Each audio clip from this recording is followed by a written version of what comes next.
اور اپنی اولاد کو مفلسی کے خوف سے قتل نہ کرنا، کیونکہ ان کو اور تم کو ہم ہی رزق دیتے ہیں۔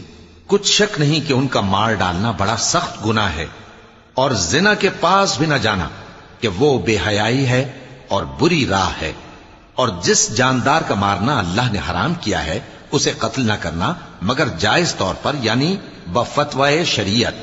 اور جو شخص ظلم سے قتل کیا جائے، ہم نے اس کے وارث کو اختیار دیا ہے کہ ظالم قاتل سے بدلہ لے، تو اس کو چاہیے کہ قتل کے قصاص میں زیادتی نہ کرے کہ وہ منصور و فتح یاب ہے۔